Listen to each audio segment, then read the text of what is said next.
Hi there, Lindsay here, the Frugal Crafter. Today I want to share a really quick and easy gift that you can make, and they are these earrings. So if you need a little, just a little gift swap gift, something like that, or you just want to do something nice for somebody this Christmas, these are really fun to make for anybody that likes to wear dangly earrings, and they just take a couple minutes to make. So first I want to show you my supplies. I store my beads by color, kind of in a bead soup type of situation, and this way I can kind of hunt through and find two beads that are the same.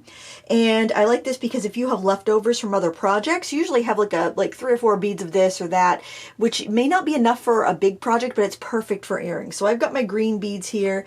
The peppermint beads, they come in a pack of 12. They're actually miniature decorations from Michael's in the I think it's Ashland collection, but it's over with all the like little mini Christmas ornaments. And I gotta apologize, my nails look like a hot mess. I just removed gel polish, so if they gross you out, you may want to skip this video, but I want to let them heal. So yeah, they're looking pretty rough.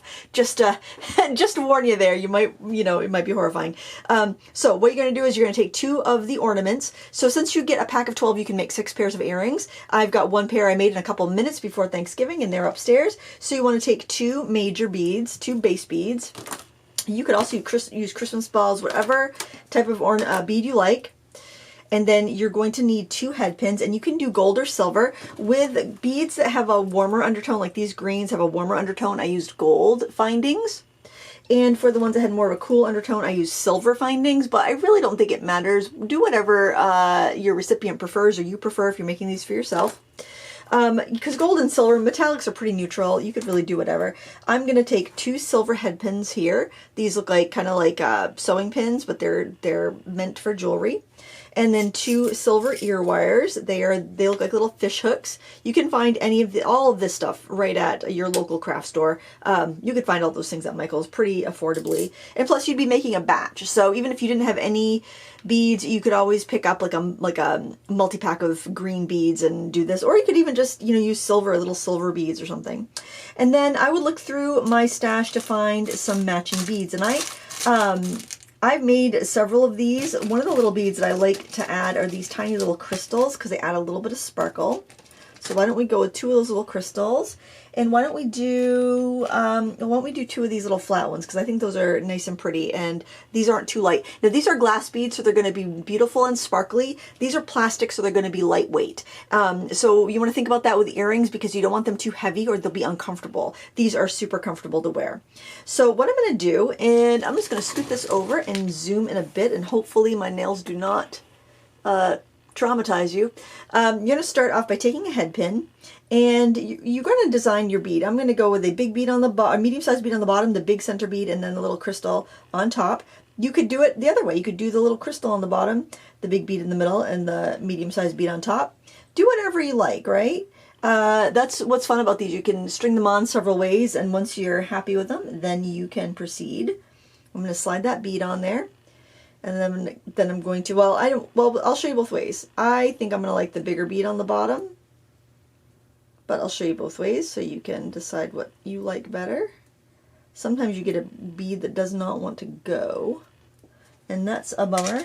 So you have to find an alternate. Why don't I go with, actually want to go with these little cubes. I wanted to do some beads with those, and oh, I actually like that.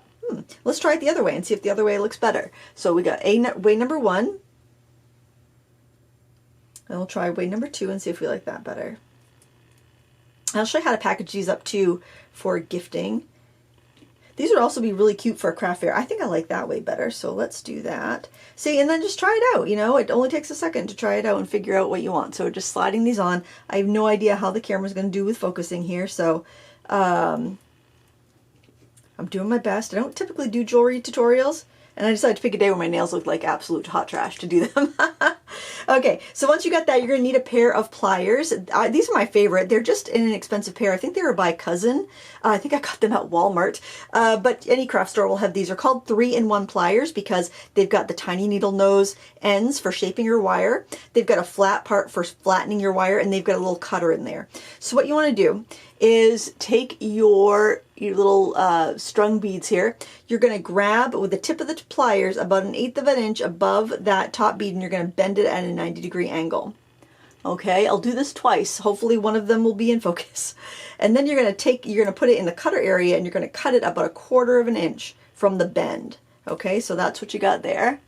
Oh, focus, go on, focus for me. All right, and then you are going to grip the closest to the end as you can with the end of the pliers, and I'm sure the thing's not going to want to focus, but clip that as close to the end as you can, and you're going to roll it back towards the bend, and you may need to ungrip and regrip. So you end up with a little loop on it. That's not a perfect little loop, but no one's going to notice. It's good enough. And then you're going to grasp it with the flat part of the plier just to make everything nice and straight. And if you have a little gap, then just tighten it up a little bit by turning it. Okay, let's try that again, see if we can do it a little bit better this time. We are going to grab the head pin right up like 1/8 of an inch above the top bead and give it a bend to a 90-degree angle. We're going to go in with the clippers, and we're going to cut it at 1/4 of an inch from the bend, so that's what we got. And, you know, depending on how big you make your loop, you might want a little more space or a little less space. 1/4 inch is about right. This is things that don't want to wiggle all the way away from you. Hopefully we're in focus. We are going to grasp this right at the end as close as we can to the end of the pliers and as close as we can to the end of the wire, and start curving it up. And then we're going to take it out, put it back in, and curve it the rest of the way around. Still not perfect, but good enough. All right, and then flatten it with the flat part of the plier. And we've got a little loop there. Yeah, not perfect. I'm not a professional jeweler. This is fun though. And then we're going to take our 2 ear wires. Now to attach the ear wire, what you want to do is you want to kind of slide everything up, slide that little ball up, and look for where the loose end of the wire is. Where the loose end is, you are going to twist this, twist it. You don't want to open it like a U, you want to twist it like a C. You're going to slide one of your dangles that you made. It wants to move. I know that's not a perfect little loop, but it's good enough. And then we're going to close it up. I have a video all about bead making techniques if you're curious. That's filmed a lot better than this, and I think my nails are in much better shape on that one, but I'm a little rusty. I was less rusty then. Okay, we're going to do it again. We're going to open it. We're gripping it. We're twisting our wrist and opening that up.